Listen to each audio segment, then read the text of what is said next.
Hello and welcome to Sports Tonight. I'm Cecilia Omogbe in Lagos. Good to have you join us on the show tonight. I'm Austin Okonakwan. Cecilia, good to see you. And truly, I know you're super delighted with what the Flamingos are doing at the FIFA Under-17 Women's World Cup. Obviously, and of course, we'll be talking about them tonight because of the spectacular performance they put up, in the last game, which was really something we're cheering for. After beating New Zealand 4-0, you can't crash out in your last game, so you needed to win.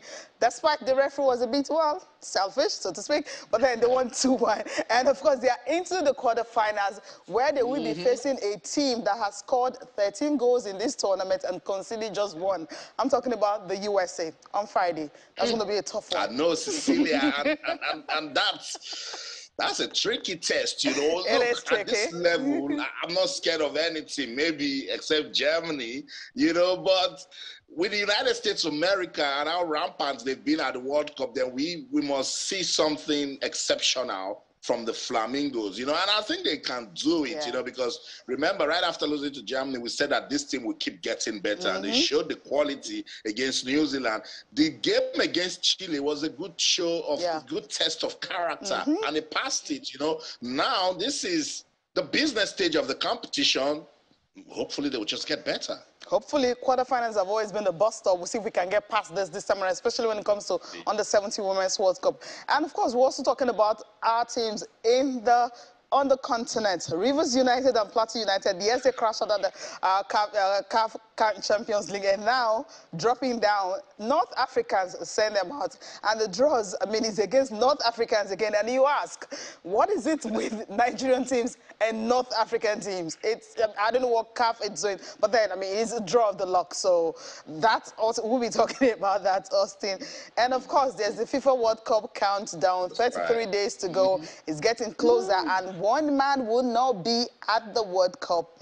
It's going to be a painful one for Portugal and also for Liverpool. Yes, Liverpool, because of the way they're struggling. But it's going to be a painful one for Portugal. Diego Jota will not be at the World Cup. We'll talk about the accommodation and some other things are going on in Qatar, how the host nation, how they're preparing for it. And of course, we'll touch down on the games for tonight in the English Premier League. There's so much on tonight's show.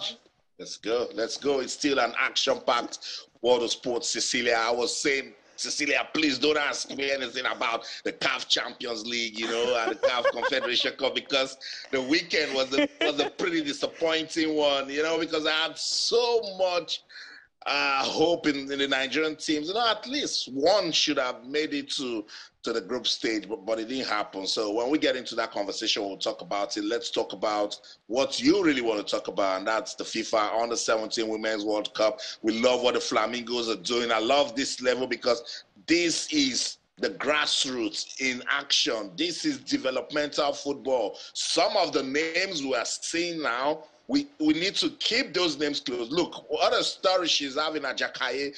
She was explosive in the qualifiers, and she kept that form going. And what I like about this Coach Bankole team, match after match, they're beginning to show us that they can actually, grow to become a team, Cecilia. Yeah, I hope they can really do that, especially with the way they've played. You talked about the resilience they showed. Fine, they couldn't do much against the German teams because we know how good they are, defending champions. So you know how they cleared the whole awards in the last tournament, 2018, which Nigeria did not even qualify. But New Zealand will finish third in the last one. For them to be able to beat them 4-0, it was a 4-star performance for the Flamingos. Against Chile, of course, showing that so much resilience, pushed to the wall, they head on to get the victory, which they so much needed to get into the next stage. And of course, they did that. But we'll be listening to the coach, talking about Coach Bankole Olowokere. And of course, our guest will be joining us on the show. Yeah, as a coach, yes, I've achieved, but as a nation, it's not yet the journey because the best we have ever gotten on a 17 is quarterfinal. So what I need to work, I need to have told you, I'm here this World Cup to get a lot of upset, to get a lot of record. So if I got to quarterfinal as a coach, I've achieved something in my career. But as a nation, no. So we need to work hard for Nigeria to get to the next stage, get to semi-final. We have done what have we done in time past. So like two things I need to do. I've done one for myself, I can do more for myself, but for my nation, yeah, I made them proud of qualifying from the group to the quarter-final, but I can do more in getting Nigeria to semi-final and other stages. So, as I said, there's much respect for them. They are super powerful in football. I still have my respect for them from now until the day we're going to play. I still have to watch closely. They played well, and they've scored some couple of goals. So, I have to be careful about playing them. But I tell you, football is either you win, you draw, or you lose. But I'm going for the win. Like, God give me the winning by my working. Because it's not just by just expecting. I have to work hard. I have to look at the loopholes, what are the things that we're doing wrong. We need to do them right. My message to them is that, first of all, I want to thank them. I know wherever they are now, they're jubilating. Yes, they left their job, they left some important thing for us. That means they can't us important. I say thank you to them, and they should not stop supporting us. We've promised them that we're not going to disappoint them. We're going to make them proud. And today, they are proud of us. We still want to do more. Go to the quarterfinal. We need that massive support. Yeah, all they're asking for, all Coach Bankole is asking for is massive support from all Nigerians who are watching them and praying that, yes, on Friday, we'll be able to make it past the quarterfinals against the semifinals, but it's going to be against almighty USA. But Idris Kane will have a lot to say about this. We'll be hooking up to him on the program. So, Idris, good to have you.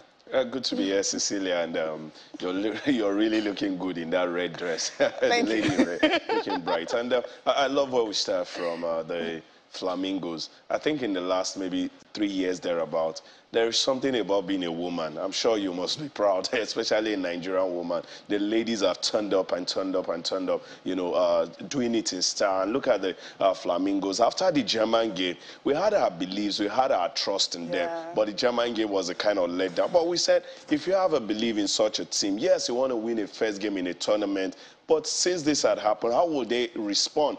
And against New Zealand, there was a superb response. And for Chile, where they needed all 3 points, nothing short than 3 points, 2-1 was good enough, and then they pulled through. So if we're still sticking on what we know about this team, I think our belief has not left us. So going into the game against USA on Friday, as much as we've taken a sneak peek into what USA has been doing, the last one against Morocco, 4-0, it ended. I think we have our worries, but still our trust has not left us. So for the Flamingos, all we can do is like what Coach Olowo Okere said. Number one, there is nothing that will be given to you on a platter. You continue your hard work, and he will continue his hard work with the team. The girls or the women are showing their hard work, and for us, our hard work is to believe, and we're believing.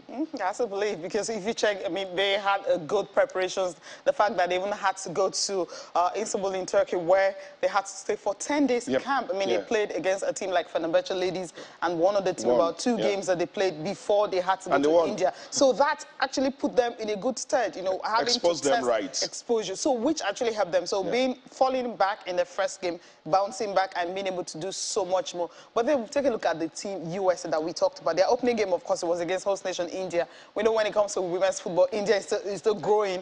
But 8-0, they scored 8 goals. Against Brazil, it was a draw, 1-1. That's the only team that was able to score them. And of course, you mentioned against Morocco, 4-0.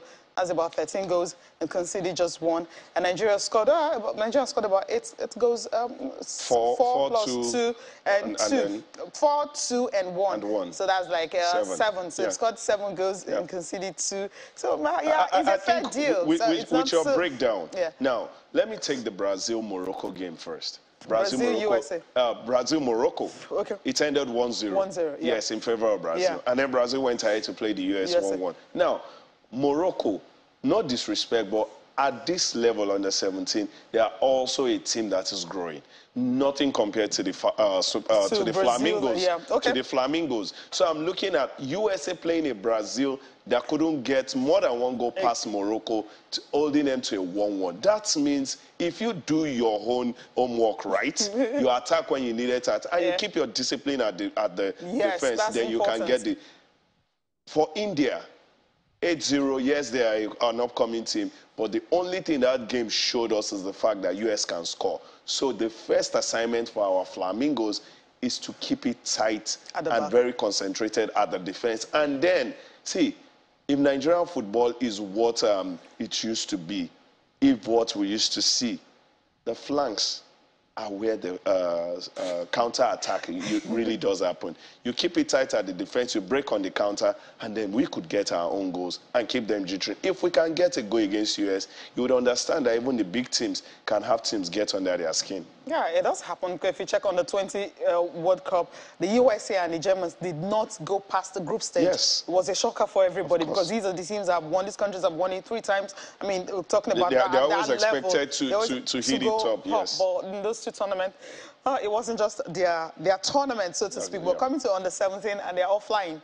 All right, well, leaving that and quickly go to the countdown. It's 33 days to go at the FIFA World Cup. Yes, Nigeria is not going, but we'll be having a preview of what's going to happen, the teams, and today we'll be taking a look at Group F. That's a group where all of them are from different continents. We have the Europeans, the North Americans, the Africans.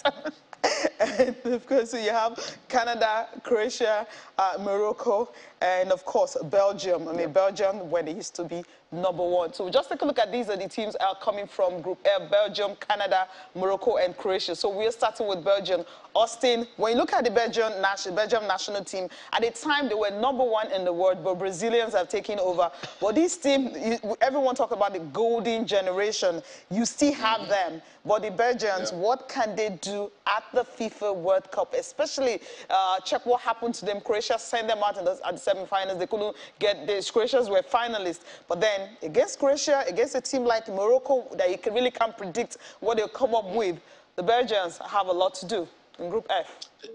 I tip them as one of the teams that need to make a statement at the Qatar World Cup, you know, because this is Belgium and the array of stars that they have. At the 2018 FIFA World Cup in Russia, I thought they were quite unfortunate. I thought they didn't get the blend that they wanted, you know, to get on with the competition. But with this Group F, it's pretty tricky. And why I say tricky is if you're not winning your first 2 matches, this is a sort of group where you find out that somebody with 4 points will advance, you know, because as you said, Morocco, that's one country that they're doing so much for their football. I tipped them to qualify, and they did just that. And with the World Cup being, you know, what it is, and this World Cup, I have christened it one that will come with a lot of upsets. Belgium needs to prove a point. They need to show that they are that superpower team. They need to prove the quality of players that they have in the team. They need to find the right blend, you know, to go out there and do exploits. But, you know, for the sake of analysis, you want to quickly say that Belgium will make it out of this Group F. But if you're being careful, you'll say anything can happen. Because look at Croatia, for instance. This same Croatia team, when they played the Super Eagles, despite winning 2-0, pundits still gave the Super Eagles, you know, some good, you know, marks for the things that they did. But Croatia just got the goals and advanced. That same Croatian team made it to the final. That's football for you, you know. So it's tough. I should also be asking myself, why am I writing off Canada? Because the Canadians are looking at the side of history, you know, and when you carry that sort of vibe into a big competition, you can create upsets with it. But all day, every day, easily you will say that the Belgians will advance. But I'm looking at Belgium beyond Group F. I want to see them prove a point because indeed they are a team that can, you know, do the unthinkable at the World Cup. Yeah, interesting. Kende, if you check the Belgians at the Euros 2020, it was the quarterfinals. They made the quarterfinals. World Cup, it was semis. And last time, I mean, they've appeared at the World Cup 13 times. When they qualified, they were Group E winners, winning all 6 games, 2 draws, and they did not lose any game. They topped their group to qualify. A team like that, what are their chances? I think for Belgium, for any competition they get into right now, I don't know what happens to another crop of boys that would, but for this crop that we have, we're expecting a lot. But I, Kende Idris, have stopped, you know, my expectation or belief in this team. It seemed like, yes, they would always qualify from the group stages and all of that. But like Austin said, we see Belgium not one of those teams that we'll be talking about. Will they qualify from? They will qualify from the group stage, but where will they? How far will they go? That is where the UEFA Nations League tells us story. The Euros also tells us story. The Belgians are really not as reliable as we all always see them. I think we go by what we see on paper and not what they've shown us on the pitch. So on paper, again, they will qualify from this group. But how far will they go? I have stopped believing. Anywhere they stop, they stop. If they go all the way, thank God. Congratulations to them. But I've stopped believing in this team, really. And I think one of the faulty things about the Belgian team is the fact that, yes, they said the best form of defense is attack. When you're attacking your opponent, they don't get as much chance to come and attack you. But whenever you have a team that can stare at the defense in their eyes, they get something of Belgium. The defense has always been the suspect for that Belgian team. From goalkeeping to the, not even Virgil van Dijk. Okay. That's Netherlands. That's Netherlands, yeah. The Moniers, the Van Togen, a lot of suspicious guys, in that defense. So I think for me, that will be another bane of their whole World Cup experience. If they can manage it, they would go probably the whole 9 yards. Austin, Croatia will be led by 37-year-old Luka Modric. That's Croatia. I mean, a team who, at the Euros, they crashed out at the round of 16. But at the World Cup, after being finalists in 2018 Euros, they just couldn't keep up that momentum because most of the players, I mean, age is actually telling on there, especially the talisman, the guy who ensured that, yes, they almost won the World Cup. But France said no. You know what they say about old wine? Luka Modric has shown us time and time again that at a big stage, he might just, step up. In 2018, I'm sure we didn't expect what he gave to us. Not just him, that Croatian team, there was something about synergy, determination. They were also a very disciplined side, and that's what works for them. So look at Luka Modric, even in the last 2 years. You just mentioned he's 37, but still plays like he's 27, So, I mean, the World Cup comes with different vibes, Cecilia. That's why I'm saying that it's difficult to start predicting at this stage. You don't just want to look at the name of the country and say that this team will advance. We want to wait, see the first game, maybe see the second game.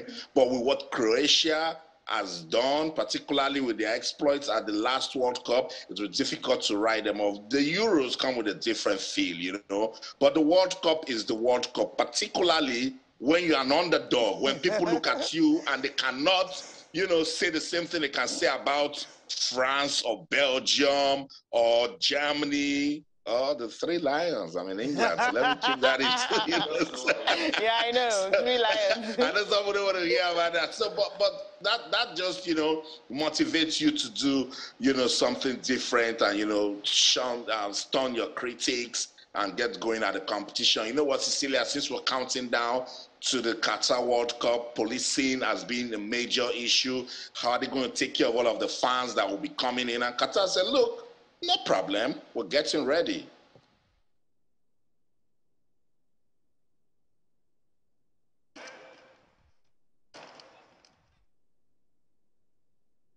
The name of the program now is IPCC, International Police Coordination Center. And basically, this is not a foreign concept. Many major events house a central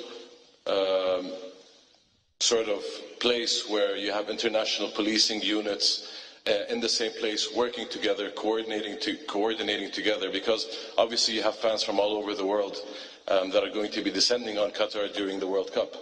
And it makes sense to have policing units, especially from those countries where fans will be coming here. This is a program that's been announced several times before. In terms of the details and the numbers, I think there will be a press conference in the future that is really going to focus on security matters for the tournament, where they would be able to provide more details on any security questions. So that's it. Officials of the Qatar World Cup saying that, look, no problem with security. And kind of in a minute, I'm sure security is a very important part of, hosting an international tournament such as the World Cup? Of course. You know the mammoth crowd. It's a carnival. It's a festival. Everybody wants to. And I, listening to Gianni Infantino late yesterday, earlier today, kept saying the World Cup is open to everybody. Your race, your religion, your nationality, your ideas to life doesn't matter. You all are welcome. That tells you it's an open door. The World Cup brings that. And now the country who is hosting would want to make sure, as much as we want you to have a nice time, there should always be sanity in every standard. So everybody should come and be happy. Not the story of, yes, I was at the World Cup, I enjoyed everything, but I lost this happened to me that makes me not want to remember the World Cup. So they are putting everything in place. And I love the way the guys in charge are smiling about talking about policing. They don't seem mean. They just want everybody to be of their best behavior, do what is right, and then nothing funny would happen to anybody. So they understand what it is. FIFA understand what it is, and I'm sure all hands have been put on deck. Since the turn of the year, Qatar has been reeling out rules, regulations on how to do right and not go, on the other side of the law. So when you're coming to the World Cup, you must be responsible, stay safe, and don't cause trouble. Sports Tonight on Channels Television. Let's go on this quick break. When we come back, it's no more news. Diego Jota will miss the World Cup. We'll stay with the World Cup. Don't go anywhere. Stay.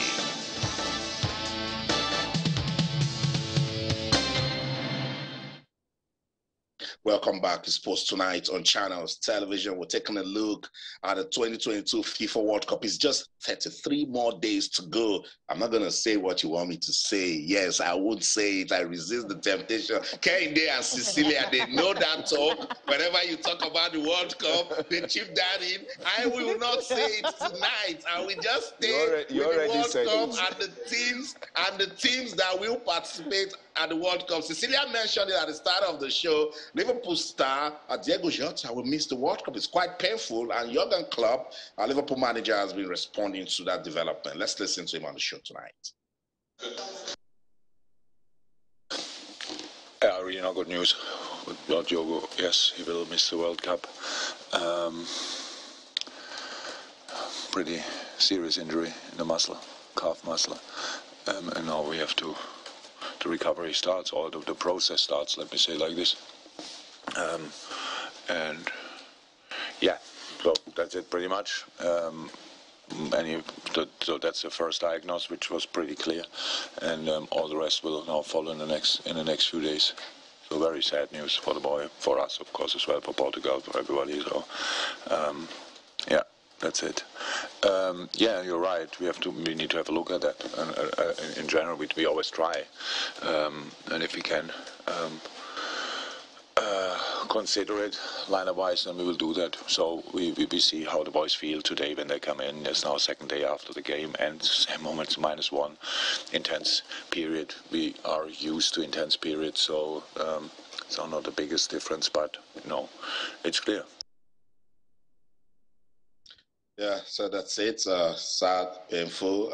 You'll miss out Portugal and, of course, Liverpool. Kehinde, I was telling Yemi last week, with just 33 more days to go, we hear this every time the World Cup is coming. If you want to take a look, you want to talk about some players that have shown consistent quality, last year or two, you called Diego Jota. This is just heartbreaking. Yes, very heartbreaking. And I think not just for Portugal, because Cecilia talked about Portugal and a bit of Liverpool. I think for the entire football family, these are footballers who want to watch at the World Cup. We've seen what they can do with their clubs. They are a proper star. They know how to plug in the holes, especially, when you have big names scattered all around, João Felix, C. Ronaldo, and the likes. Diego Jota decently just keeps himself in that team and slots in, as comfortably. Now being out, I think that's a very sad one. Just some days ago, Reece James, N'Golo Kante, and all of that. I think there is something about the World Cup coming, and as much as we're preparing so well, we have this fear at the back of our mind that there will be 2, 3, 4, 5 casualties that won't make it to the World Cup, and we're already having that. And 33 more days. The moment Cecilia keeps saying it, we kept saying it. I saw it on the screen, and what was just ringing in my head is, hope there won't be any other casualty before the World Cup commences. Let me tell you guys this joke before we get on the show, you know. And for our international audience, I'm going to speak a bit of pidgin and interpret it. I was covering the Super Eagles in one of the World Cup qualifiers. I think it was for France 98 qualifiers. And then one top player, I was begging a defender. He said, I beg, no match me, World Cup, they come, you know. And Vincent, the Yama said, qualify first, you know. I like, no match me, please don't step on me, don't get me injured. Yeah. So players get very, very careful when the World Cup is coming, but you just from nowhere, this sort of terrible injuries, will just step up and it's every player's dream to be at the World Cup. It's so sad when injuries just, you know, take out top players from that competition. Yeah. Obviously, it's the timing. November, December, Winter World Cup. All right, we'll leave those going to the World Cup and talk about the ones that are not going to the World Cup. We'll go straight to the continent where Nigerian club sides who lost to clubs from North Africa will be facing another North African side. But the good news is not a club in Morocco. They're going to Libya. And in both sides, Rivers United and Plateau United will be facing clubs from Libya. So I would say that is good news because, I mean, we don't know Libyans, how there's no, how do I put it, hanky-panky, you know, some kind of mind games that they tend to play. So they're more, how do I put it, they're more like welcoming, they're more receptive when it comes to welcoming their opponents. These are the fixtures for you. Rivers United against El Nasri Benghazi of Libya and Plateau United against El Akade also of Libya. The first leg will be November 2nd and return leg will be November 9th. Yes, Rivers United crashed at 7-2 on aggregate. They won the first leg 2-1, but they went to Libya. They were beaten 6-0. That scoreline is a bit, when you think of that scoreline, you just like, okay, what really happened? But then that's what happened really on that scoreline. It was 6-0. I'm like, my producer was telling me, come on, they were a man down. I'm like, come on, a man down, they don't have to spare Rivers. But that happened. But this time around, they will be facing a club from Libya. What are their chances? The CAF Confederations Cup, I mean, this is the final rounds of the CAF Confederations Cup group stage. I think, Cecilia, yes, you're right about Libyans are not as hostile. You know, they don't play the kind of games that maybe the Morocco clubs, the Algerian clubs, the Tunisian clubs, the Egyptian clubs, but they are also a North African club side. So we expect a lot. And then I'm sure they will be learning from all of this. Hey, they tend to play good football on the pitch, but their fans turn up for them. You know, those lights that you see all around, they too, they would. And then Libya and Sudan are the other two that seem not at that same level with the Morocco, Egypt, and Tunisia and all of that. But we've also played clubs from there, and we know how we've struggled. Then, if you go by welfareism, how well you take care of a club side or how well you run a club side, go and check out clubs in Libya and Sudan. There is a particular Nigerian player, I won't mention his name, he's played there for over 12 years, and he was asked, Sudan, why beans? He said, the pay is consistent, everything promised is consistent, there is no shenanigans, and that is why I will be here for as long as my legs can carry me. And that is what was said, motivate people and give them the welfareism as at when due. Do not. We should never continue with this. When it gets to a crucial point, we'll now promise a large amount. If you do this, if you cross this order, you get so money. Like one of my Oga who says, has never been a proper motivation for Nigerian players. But I mean, if you're told that, hey, all you have to do, break your leg on the field of play and get $40,000. They wanted to break their leg. But those that have been getting break your leg money from day one did the needful.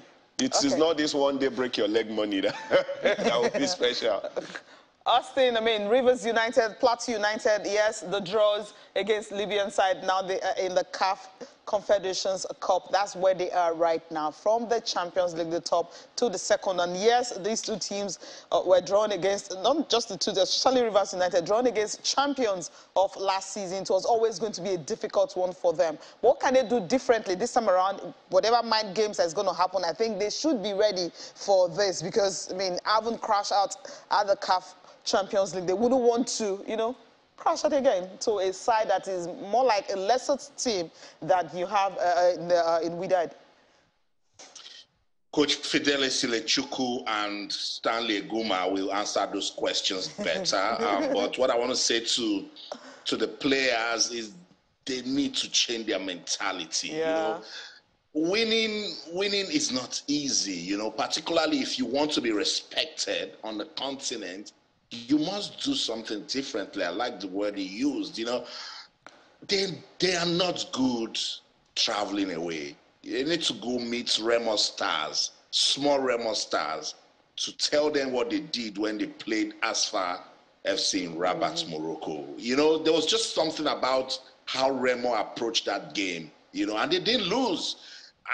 I knew it was going to be very tough, but the level of optimism I had, because I'm a Nigerian and because I am an advocate of league football in Nigeria, I expected at least Rivers United to do something, but the approach to that game was just wrong. Negative mindset. Maybe they don't even understand the mission. They don't understand how important it is for them as players first to advance in the CAF Champions League. What it will do for you, the exposure, the business side of it, the money. I was disappointed because body language was off. Motivation was out of it. Schoolboy error, goalkeeper doing what he shouldn't be doing in a crucial match such as that. Plateau United, a bit unfortunate because of what happened. Poor officiating. We'll say it all day. We'll keep talking about it. That CAF must do something about what happened in that game between Plateau United and Esperance. So for Plateau United and Rivers United, they must sing the redemption song. They must redeem their image, do everything they need to do in this CAF Confederation Cup. I don't know much about the team playing Plateau United, but I've been following Al Nassir Benghazi for quite some time. They defeated AS Kigali 1-0 in their last match. I think Rivers United can do something around such a team, you know. Just do it for yourselves. You know, this is what I always tell people about winning. First is for yourself. It's beyond Rivers United or the Rivers State government. For your career, you know. And that's why I say, look, Cecilia, the moment I saw how they were approaching that game, I said, no, there's no way. It's just rather unfortunate because we had hopes. I thought they had, you know, very slim chance to, you know, win. And you just need faith like that of a mustard seed. I don't want to preach tonight. 6-0 defeat. Maybe it was because they couldn't train. Because of, I mean, the floodlight that went off, they couldn't train. I don't know, but however they approached it was actually wrong. But whatever happened, 7-2, and they're out, and they're trying to get into group stage of the second tier on the continent. Well, another thing is, I'll quickly ask you this, okay, before we move away from this. Now, the league hasn't started. Just yesterday, the release from Nigerian Football Federation talking about the league management, not the league management, the club owners meeting with the club owners meeting with the NFF president, you know, to actually inaugurate the IMC. That's the interim management committee that, you know, the people selected by the minister for them to inaugurate so that we can have the league. Don't you think? Because usually, if you check for the past 2 or 3 seasons now, whenever we were playing the Champions League, a season is on break. So other seasons are on. So this might just be a factor when the players are not playing active football. They're playing friendlies and just training to get ready for a continental competition. Cecilia, you're playing teams who are already in a competitive mode. The Alalis, the Wydats, the RS Bakens, they're already in a competitive mode. There is something about the break. When the summer breaks come or the winter break, you guys are just relaxed. You're not thinking in that competitive. But when the season starts, you're already in that drive. You're already in that move. And that is what those teams have that we don't have. We play some friendly against some academies, and then we go and play top teams like that. We were together on Friday when the legends of the game came together, and I asked Muchio, and he said, see, when you play games like this off your season, it might not be the entire reason why you go down, but definitely is one of the reasons why you will go down. Because, see, you can't take that out. These guys are not in a competition. No FA Cup, no MPFL, and then you go and play the Champions League.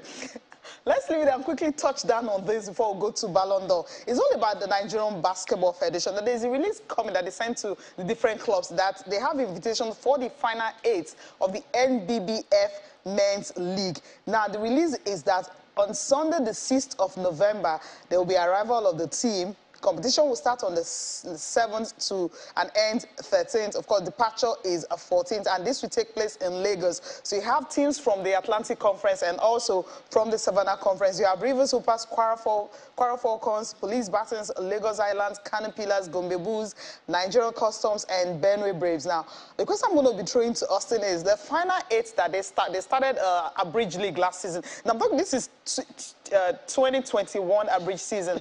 The ministry took over at a point because of the crisis that was with the NBBF. And of course, Rivers Hoopers emerged winners of that. They couldn't send them to the continent because according to the NBBF, they didn't recognize the league that the ministry concluded. Now they've settled the whole issues on the Nigerian basketball. And now they decided to okay, let's have the final 8 again. And this will be from November. I'm a bit confused here. You know, Austin, you understand the politics more than I do. I mean, can you help us out? Maybe you can help us out with the breakdown of, when it was concluded, and we thought that was it. And so we'll be waiting for the league to start, because what the NBBF said, or what the ministry said at that time, was because that 2 years abridged ban that happened, and then later it was called off, and now the Tigers could not even go to the World Cup because they want to put the house in order, try and grow the game from the grassroots. So we're still waiting for league to start. I thought what they were going to be telling us would be, this is when the season will be starting. But we are playing the final 8 of 2021 that Rivers Hoopers couldn't go to Basketball African League. I mean, okay, tell me something, Austin. Maybe you help me understand better. Cecilia, you just try to make me feel like I understand the politics of sports administration in Nigeria. Cecilia, I'm renowned for grassroots sports development in Nigeria. That's what I know about. I'm a sports journalist who just wants to report the action. I don't have time for all of this drama. I stutter. Truly, sincerely, I stutter when I talk about basketball administration in Nigeria. And each time I do this, right after the call, administrators and persons involved in basketball will call me and start speaking. I don't understand what they always talk about, but I know that basketball in Nigeria right now is going this way. Okay. I don't know where it's going. That's the point. So this Super 8 talk, Cecilia, for instance, how do we explain it? This final 8, rather. And with what we even heard the last time about clubs that are still aggrieved, about clubs that are omitted from a league that we're expecting to come back, just goes to tell you that we're still getting it wrong with leadership. That's the problem, so until they fix it and everybody is transparent, take away selfish interest, and do it for the love of the game. When I talk about the love of the game, at the core, at the center, development should be what is guiding them. They are not thinking that unless they start thinking about it that way. In fact, that's the Tigers missed out of the World Cup. Everybody that has anything to do with basketball in Nigeria should come outside, tender public apology and say, we have failed, sorry, and I don't understand. You see, I told you I stutter when I try to talk about basketball in Nigeria. So let's wait for them and see. You've read one press statement. They will release another one. For us in the media, we are watchdogs to the society. We will keep asking questions until they do the right things. Because this is so wrong for me. I mean, quickly, your thoughts on this before we leave it, because I don't know how to describe it. I think whether Austin likes it or not, he's a political journalist. But seriously, it's so nauseating when you hear talks like this. Especially, there is something about this MBBF, and I think FIBA has a whole lot to do with this. Of course. The way FIBA is so soft with the handling of... they are confused. Exactly. They're not soft. FIBA is confused. Okay, FIBA is confused. Yeah, okay, not soft. Yeah, they're confused, yes, because this is so easy to deal with. This is so easy. Sometimes it makes you and I think probably what they have sawed one. we think it so easily, and then they come out with something harder. Yeah. And then you look at, why not take the easier route instead of this route? But it is what it is. I think we would always face our reality, and this is our reality. Like Austin have said, I think another communique will be out, and then we'll be here again on Sports Tonight to report it.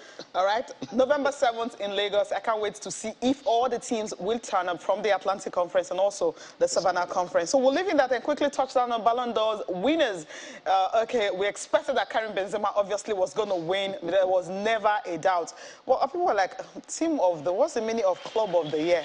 Okay, Man City, he went to that. Yeah, pictures coming from Ballon d'Or. Didier Drogba, still the finest. Zizou, you know, he was the last Frenchman to win it, and he had to pass it on to the next Frenchman. Which is fantastic, which is fantastic. He made it, it was his coach when that resurgence started for Benzema after C. Ronaldo left. So he saw the growth, he saw it happen, and then when he got to the point of being the #1 footballer in the world, I think Zizou was happy to hand over that trophy to Karim Benzema. And then sometimes when you're a wingman, maybe your entire potential would not be noticed. And I think that's what happened with this man when C. Ronaldo was there. After he left, he took on the responsibility, carried the team on his shoulder, goals, go-to man for goals. Karim Benzema stood out tall, and for everybody around the world, like Lewandowski said before the award, said except this award doesn't hold, Karim Benzema would win the Footballer of the Year, and that is what just happened. And I'm happy for him, because I wouldn't like to, at a point, I was one of his biggest critics. For him to do this, sometimes you just need to shut your critics with your performance, and Benzema did that absolutely well. And of course, stand up for the lady, returning a back-to-back, the first one to do that. She won it last year. This year again, she retaining. They won the Champions League. I'm talking about Alexia Putellas. I won Champions League with Barcelona. She was the highest goal scorer. You know, 11 goals, and then scored 18. 11 goals for the Champions League, and of course 18 for the league. And obviously she's a worthy winner. Asisa Toshola was also part of Ballon d'Or. She finished 16th. Yes. I mean, Pichichi Award is good. She won the Pichichi Award, but then this one, it was a little bit higher. And Putellas also clinched the highest number of appearances for our national team in this period where the voting is ongoing. So I think she's worthy of getting a back-to-back award. Interesting, Austin. Just your quick thoughts on the two winners on the night. The biggest one, of course, Putellas expectedly. Same goes for Karim Benzema. And these are players, they've done so much for their club and country. And of course, you will say they are worthy winners. 44 goals in 46 appearances for Karim Benzema. He's been nominated 9 times before this. And on the 10th attempt, he got what he deserved. No, Cecilia, what a story. Tells you don't quit.